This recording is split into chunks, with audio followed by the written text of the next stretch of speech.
stars on the internet. I am not finished yet. This is all part of the plan. We about to get digital rich.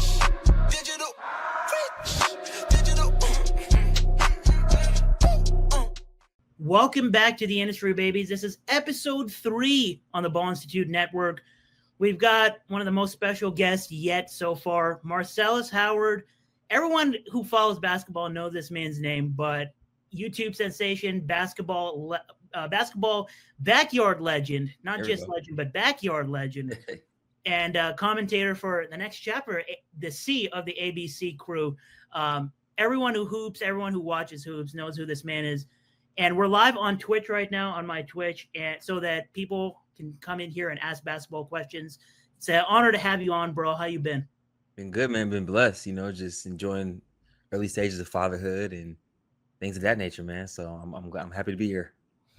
We're gonna have a very short show, so let's get started and get into just talking about what you've been doing so far, because you're always like doing like some sort of new project all the time. It feels like I feel like it's been only like a few days ago, like you were still hooping like actively for your YouTube.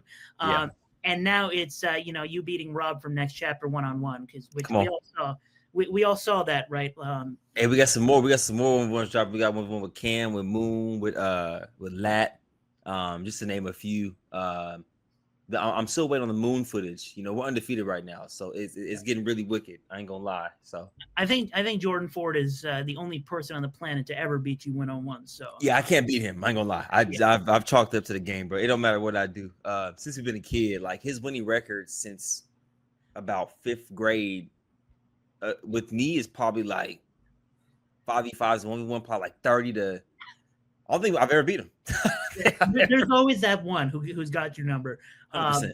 Cam on stream says, "I'm still got a little dog left." A little bit. I got a little bit of a chihuahua left. Not even a big dog no more.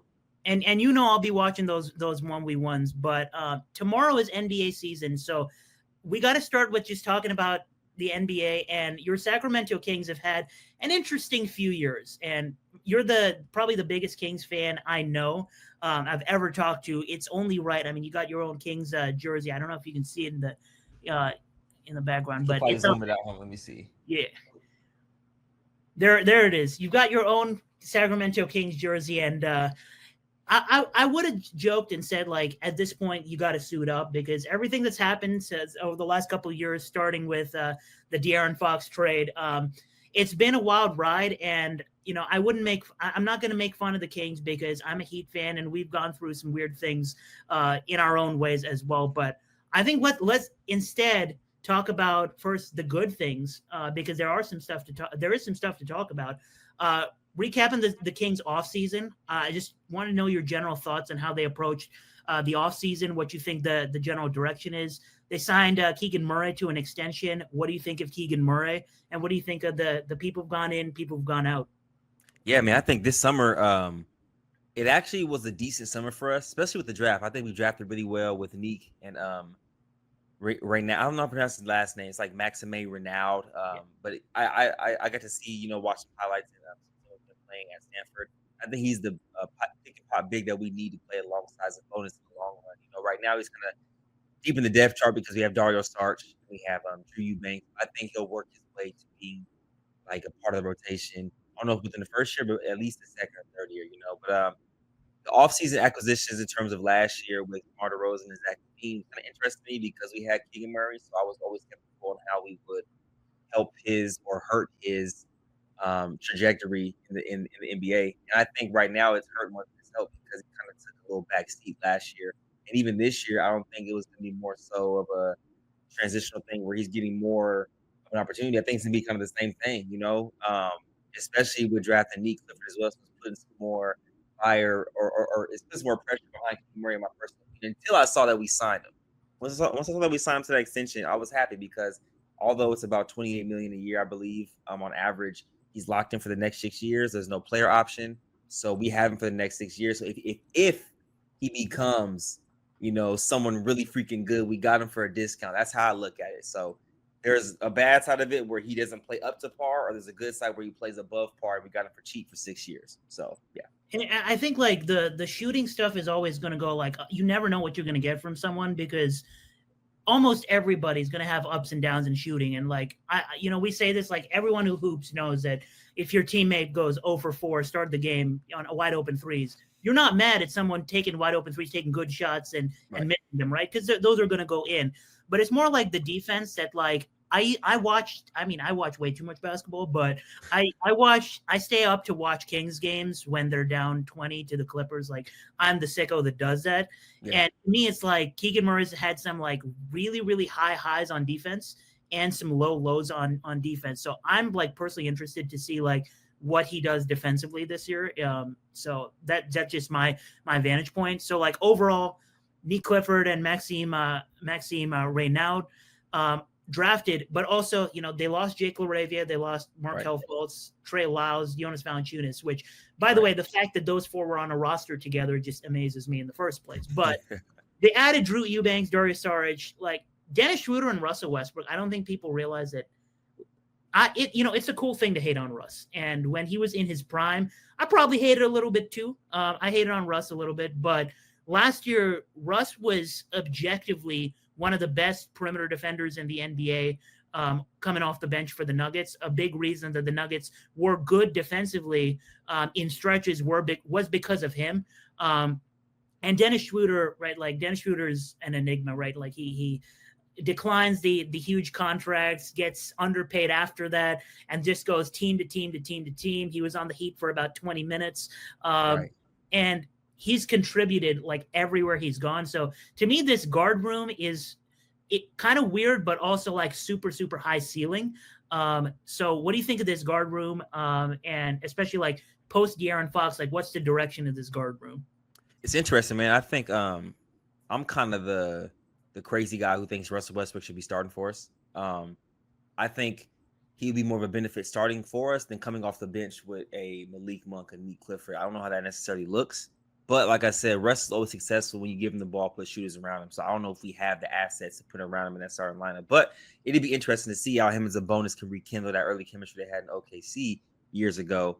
But this is the alarming question is, what do we do with Devin Carter? He's now the 4th-string PG or 3rd-string PG, you know what I'm saying? Because we'll probably go Dennis, then if Russ comes off the bench, it'd be Russ. And then we'll probably look at Malik Monk to be our 3rd-string point guard if need be. Because, Malik's going to play the 2 regardless. But now it puts Devin Carter in a spot where Scott Perry didn't draft Devin Carter. That was a Monty McNair move. So now Monty McNair and everybody steps down. Kind of Devin Carter's there just looking around like, man, like this is not the executives who necessarily wanted me. Good, bad, or indifferent pick, whatever your opinion is your opinion. But I think it's interesting to see what we're going to do with Devin Carter because he really didn't give him a chance. And I don't think they're going to necessarily give him a chance on this team. So I wouldn't be surprised if they explored a trade with him early on in the season. But I think the guard room, we're headed in a stagnant direction. Like, I think we'll be above water. I don't know if we're going to go necessarily below, but I don't see us like we need a star to be, dominant in the league. Like we need a star guard to be taken seriously. Like, all the great teams have a star guard. And I don't think we have that. You can say Russ, but I think he's a little past his prime, but I would love to have Russ in that starting lineup first. And speaking of guard, I mean, Russ says Keegan Murray Chan is top 5. Crowd is awesome in Sacramento. And AB is asking, what are your thoughts on Keon Ellis as a player? I love him. See, this is my thing. If we start Russ, they're going to automatically put Keon to the bench. I think Keon should start. But then you have to put Dennis to the bench. And we already paid Dennis a lot of money. So politically, Dennis is going to start because we paid him a lot of money at the point guard position. Okay. But I love Keon Ellis, man. I think he's a steal. He was a steal of the draft. I even said this years ago. I was watching him play in college. I was like, he's a steal of the draft. He's gonna be one of those glue guys like an Alex Caruso, like a Marcus Smart type of guy, like where it's really, really hard to find guys that are willing to do the dirty work night in, night out in the NBA, where everybody sees and glorifies people that score the ball at a high level. Those guys in the middle kind of get forgotten about, but they're very, very, very important. So I love Keon. I love Keon's game, bro. I hope we can keep him for the long run. If we end up blowing it up, I'd build around Keon Ellis, Nick Clifford, Maxime Reynaud, and maybe a Malik Monk to come off the bench, and then everybody else can kind of just, and Keegan Murray. But everybody else at that point, I like Dennis too, so I would keep a strong 6. Cam says when the Kings drafted Davion at 9 while having Hallie on the Fox, I knew they were trolling. I love having Davion Mitchell on my team. I love that man. So I'm going to take that. Andy says future Rocket Malik Monk. Well, at this point, maybe. I don't know. I know the Rockets traded a lot of assets to get KD, but I mean, Malik just re-signed with us. I don't know. It's interesting. The whole past year and a half have been a blur, bro, especially between De'Aaron leaving. You know what I'm saying? I was a big De'Aaron guy. That was my guy. So seeing him leave sucked. And then seeing Hallie leave also sucked. We didn't really give Halliburton a chance either. He was really good in the backcourt. We just had necessarily no big. So I guess that gave us the luxury to get the bonus. But in the back end, we trade De'Aaron, our all-NBA guard. So we had 2 all-NBA guards traded him within the span of 2 to 3 years. And yeah, it's just for De'Aaron Fox, I would have expected us to get a lot more draft picks. We really got nothing. We didn't even get Stephon Castle in return. So yeah, the Spurs fleeced us. Yeah, and especially like going back to the Keon Ellis stuff, right? Like in a league where people glorify, like obviously you said like scoring the ball and the people who do the dirty work, but also like people talk about like the 3-and-D like prototype for like someone who can be the best bench player on a championship team or like the 4th best player on a team. Right before you were on, we were talking about like the Aaron Gordons who are the 3rd best player on a championship team. Yes. Like Keon Ellis fits that mold of like if someone gave you like a blind resume and told you like the kind of people he's had to guard and has kept them to mediocre shooting games, and you also add in the 43% from 3, he was 43.8% from 3 last year. Like not many people are guessing that's Keon Ellis, right? So if you give them a blind resume, then it looks like it's not Keon Ellis, but it's Keon Ellis. So he's doing a lot of things that are exciting for the organization. More on like the status of the West, because we were trying to predict the standings for the season with the season starting tomorrow, and like trying to think like where do the Rockets fit in the West, which is weird because we just saw news that Ime Udoka said that the lineup tomorrow against the Thunder is most likely going to be Amen Thompson, KD at the 2, and then Jabari at the 3, and then both Adams, Steven Adams and Şengün starting. So you have teams that are like that and like that really, really could use a guard, and then you got teams like the Kings that have only guards and Sabonis, right. And then you're like, the West is really a cluster bunch of nonsense from like 2 through 14. And you can really rank anybody anywhere. So what are some specific teams that like, based on what you saw in the offseason, like you're looking forward to like taking a leap or like dipping? Cause like the Nuggets are going to be like one of those weird teams, for example, right? Like they have 2-seed upside because they have Jokic, like if Jamal Murray stays healthy, et cetera, like they have a really high ceiling, but also like, they lost Russell Westbrook. I was just hyping up Russell's defense. Like they lost that, and they didn't really, really replace him. So there's a lot of question marks. So like, what are some teams that you're looking to like outside of the Kings that could make some noise in the West? Well, I'm gonna start with the Nuggets, man. I like the addition of Cam Johnson more so than Michael Porter Jr. My personal opinion, I think Cam Johnson can be exceptional in Denver. I see Denver as a top 4 team, regardless, just because you have the best player in the world, man. Like he's able to figure it out. Like they lost Russ for sure. They lost MPJ, but they got him with Cam Johnson as well. So I think that's kind of the Band-Aid over that scar wound of losing those 2 guys. And then another team, of course, the Rockets, with Van Vliet would have been something very, very ridiculous. Even without, I think they have top 3 upside in my personal opinion. I don't think they fall to the play-in. They just have too much talent over there to be in the play-in. Another team that I would love people to watch out for that are sleeping on is Dallas Mavericks. I think Dallas Mavericks are constructed very beautifully. Adding D'Angelo Russell to that team and replacing Kyrie Irving in the meantime until ever he comes back, whether it's All-Star week or if he doesn't come back. I think D'Lo he's a starting point guard in this league. He can be a starting point guard in this league. So I think he's going to show that this year. In addition to the flag, he's going to be exceptional with that team, bro. He's going to fit right in. He's a glue guy. He'll figure it out.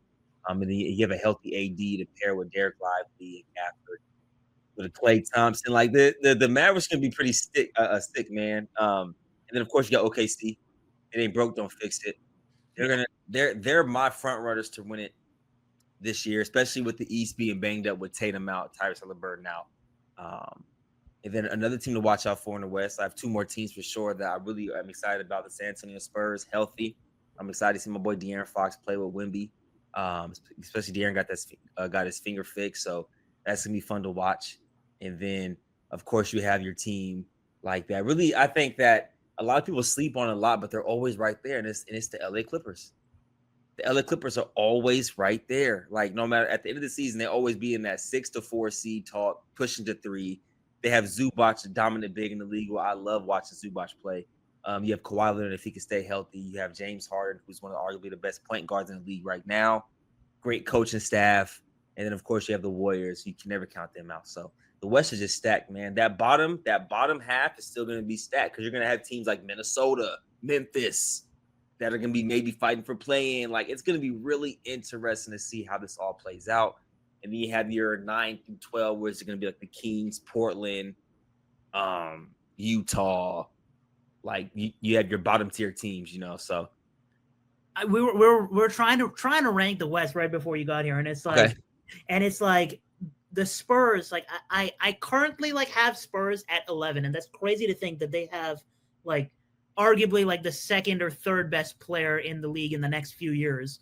And they could be 11, and that's like a reasonable take because I also think like the Mavs have really high ceiling. Like Kyrie, like say what you want about Kyrie. I know both of us think the same about Kyrie, that Kyrie is top 75 player of all time. Like we agree that Kyrie is as a number 2 option. Like that's one of the greatest luxuries you can have in this league, having Kyrie as a number 2 option, which will probably be the case when he's starting to come back from injury. Cooper Flag is getting in his realm, but he can be a number 1 on any given night, right? So like that's a luxury that they have Anthony Davis, Cooper Flag, and Kyrie together healthy. Like that's going to be super, super fun.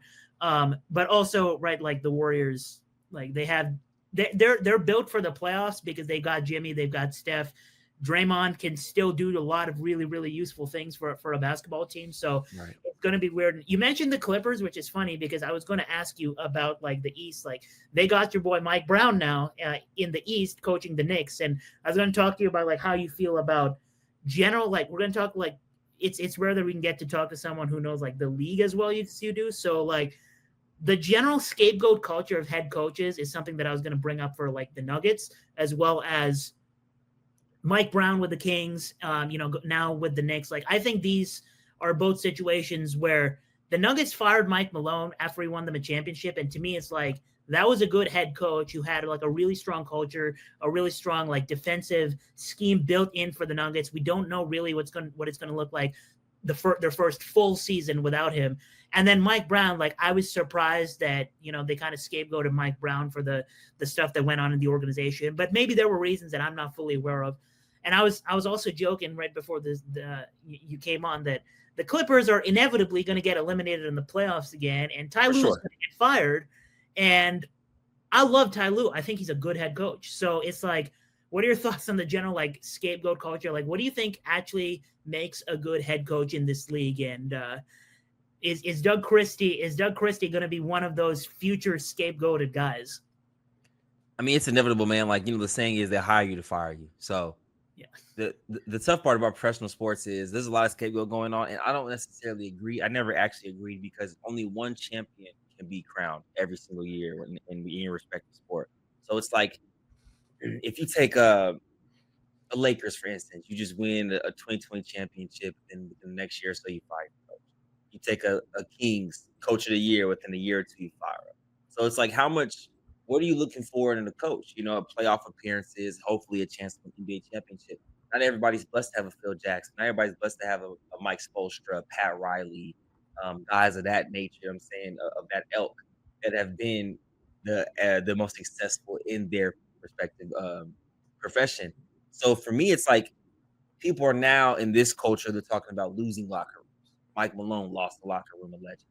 People said Mike Brown lost the locker room in Sacramento allegedly. Things got nature. I think it's more so a front office thing. But I don't like the scapegoat culture. I will say this though: there are coaches that are proven like, he shouldn't be a head coach, whether it be football, NBA. You know what I'm saying? I'm not going to out guys and say their name, but I'm saying there's guys that they're like, he shouldn't be a head coach. That are still head coaches that get long leashes, and there's certain organizations that have a short leash. And I'm like, bro, you can only win one. There's only one champion a year. You get to the second, third round like a Tyronn Lue, you continuously get to the playoffs. What coach do you think could take them over the top? Because there's only so much a coach can necessarily do. Your stars have to eventually show up as well. Now, coaches like a Steve Kerr and things like that, they're good at making certain adjustments come championship winning time. But you also have a guy like Steph Curry, so it's kind of like a cheat code. You have guys like Eric Spoelstra who can get the guys to the finals with the subpar team because they make great adjustments. So coaching is based on adjustment base, whether it's high school, college, stuff like that. And you also have to be a good manager. You have to manage personalities at that level, because when you're in college, you can be a little more direct. You can be a little more like decisive and say, hey, this is what exactly I need from you. If you're not doing this, you're not playing. NBA, you got to play who's getting paid. So you have to manage personalities. And so once you lose the locker room, you automatically get scapegoated, almost like inevitably, as soon as he's lost the locker room, the attention, he's lost the direction of the team, people don't respect him, you're cooked after that. So I think Doug Christie has the potential to be with the team for a few years, but we thought the same so with Mike Brown. So it's just up to Vivek at this point. Or D says coaches get blamed for players playing bad. 100%. I mean, 100%.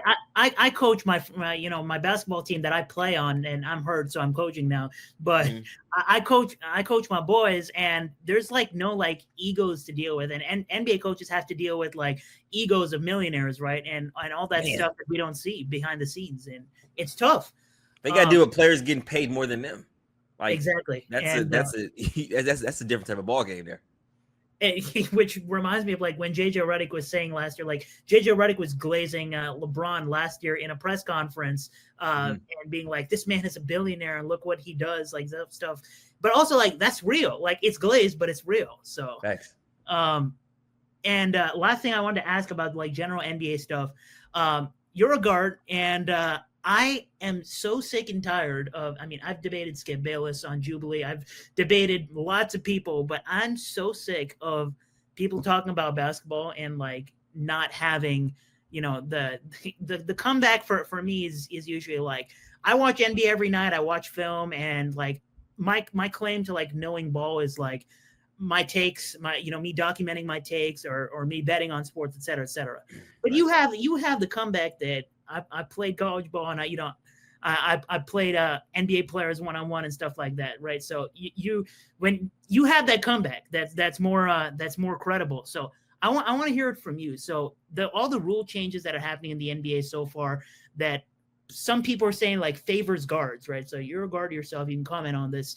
And also just like the whole culture of like people saying things are foul baiting, right? And it's like, I know in the YouTube space, for example, right? Like some players have a culture of fouling a lot, or some players have a culture of like flopping when they're refs and stuff like that. And that gets magnified, obviously, when it's the NBA.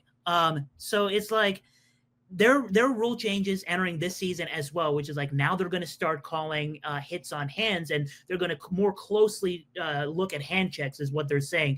And it may lead to more 3-point shooting fouls. And everyone's reaction is like, this is bad, because like you're making a league that's already like very, very foul prone to like even more, like it's going to magnify the fouls. So what are your general thoughts on like foul culture in the NBA, if I can even call it that? And like, the name that some players get for having a quote unquote special whistle. And do you think like these rule changes are going to help at all? Man, it's such a tough thing to talk about, or tough thing to answer, because when you look at the grand scheme of the NBA, it is made to present and showcase offensive ability, right? So in the Starting Five Netflix show, Kevin Durant talks about offense wins championships. He kind of has a point, because they don't really let you play aggressively physical defense. Now, I will say this. If you go back and watch the 90s and early 2000s when they were able to hand check, people were still getting torched. So it didn't make it like necessarily easier to guard. It just made you more like, I can now dictate where you're going off the ball and be a little more physical with you. But the cream of the crop is always going to rise to the top. But I will say this, though, man, they're making it much harder to play defense nowadays by rule. Now, it's always subjective, because certain refs may allow certain more things to go. Like they may allow a hand check. They may allow more physicality. In the playoffs, they allow physicality all the time, which is why we're seeing more injuries now than ever, because people aren't ramping up during the regular season like they do first game of playoffs. Like they automatically go 70 to 80% coasting, 110% come playoff time. Their body's not used to it. So it's like, I think if they let him be physical throughout the whole season, I think that we'll see less injuries, and I think that we'll see a better brand of basketball. The high five rule is going to benefit Steph Curry a lot. That's the only way you can guard him. That's the only way you can guard Steph. You got to contest, either block the shot or high five. Now he's going to get free throws.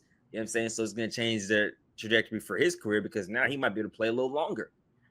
Now, in terms of the foul baiting, people are just manipulating. People manipulate, whether it be taxes in life, with everything in life. So it's like, so God forbid someone on the basketball court manipulates the rules that are set for them. Like, if you're a individual that has the slightest amount of IQ, you're gonna read the rules and see where you can manipulate it. It's a skill.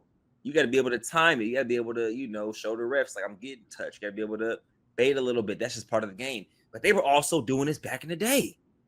Like, this isn't just a 2020 thing. You can go watch film. Anybody's gonna try to bait just a little bit to show the ref they're getting hit. You know what I'm saying? There's very few players that just play to play without doing that. You know what I'm saying? Kyrie is one of them, which is why I'm so high on Kyrie. He's a pure scorer. You do what I'm saying? So Kevin Durant's also is just a pure scorer, but he gets fouled a lot too because of his frame. But there's certain players out there that don't foul bait, But I can't get mad at people foul baiting, because if I'm playing a guy and I know, like, his main motive or MO is to get to that free throw line, I have to then adjust my game plan. I can't be as physical because I cannot allow him to see the ball through the net. So you also, as a defender, have to play to the game as well. You can't consider and complain about the rules and this and that. If they are what they are, so now you got to adjust. And that's my thing. So it's all about adjusting offensively and defensively. A game is a chess game from tip off to buzzer sound. And if you're not willing to play chess, you know what I'm saying, you're going to lose 9 times out of 10. RG says Kobe admitted to knowing what spot on the court he would foul that got getting called for it. It's like Shane Battier is like another example. Like when I was very, very young watching the Heat, is like he would say that I would put my hand in front of his face in a certain way, in front of Kobe's face in a certain way, because I know that he was so egotistical that he would want to make the shot in my face without getting to the free throw line. So he would play those mind games to stop Kobe from getting to the free throw line. And it's like those reverse mind games, which to me are fun to watch. And I mean, you mentioned Steph, and that's like one of the reasons I was asking the question was like, Steph has a bad whistle, right? Like Steph gets held more than almost anybody except maybe LeBron James. And Steph gets held on every single screen. And it's something that other coaches have talked about, right? Like if you count every single time a defender makes contact that's not basketball with Steph Curry, he's getting fouled 30 times a game. So I'm glad we have rules that are going to help show off offense even more, because that's why we watch the NBA. For sure. I do like watching good defensive battles. I like watching the Draymond Greens and the Drew Holidays and the Davion Mitchells. I like watching people actually like being able to test the offensive players. That for me is fun. But I do like people scoring. But, the 150s and 140s where it's just all scoring, I want to see them allow people to be just a little bit more physical in the regular season. You know what I'm saying? Sacramento Kings, no matter if they allow us to be physical or not, we're not doing it anyway. So I'd rather watch it with somebody else. we're going to watch Russell Westbrook get ejected at least twice, and that's my prediction for the Sacramento Kings. Oh man, I hope I hope he does, but he doesn't at the same time. Light some fire, because I think the last ejection we might have had that actually was like worth it may have been Mike Brown. Like real talk, I think the last one we actually might have been Mike Brown. I can't think of anybody else who's like got rightfully ejected. That was like, you know what, we needed that. On that note, we're going to just finish the show with one final short game. I mean, you're the first guest that has ever told me don't send me the script in advance so that we can. I hate it. I hate any show I do. I like to really just test my knowledge and really like lock. It forces me to lock in. If I know what's coming up on the show, I'm gonna be like, whatever. Like, I'm already gonna be like looking forward to that part. I want to be caught off guard, just to, always be on my toes. So yeah. And it makes for a fun show, and it makes for the fact that I'm gonna give you the one game where everyone is forced to think off the fly. And I'm gonna give you a blind ranking, and you're gonna blind rank these 5 all-time Sacramento Kings. So I'm just gonna give you 5 players that have played for the Sacramento Kings franchise at some point. And there's a theme for which I didn't pick these 5 players randomly. I gave you a theme. but Okay. you're gonna have to figure out at the end what the theme was. So Okay. we'll start with Peja Stojakovic. Man, one of the greatest shooters we've ever had. I like to start off in the middle. I go Page at 3. Peja at 3. All right, next one is Chris Webber. Damn. I gotta go C-Web at 2. Chris Webber at He was one of the 2. ones, man. Next up, modern day king Domantas Sabonis. 5. Sabonis 5. You know, this is weird. So I mean, I was gonna give you Sabonis at some point in this list.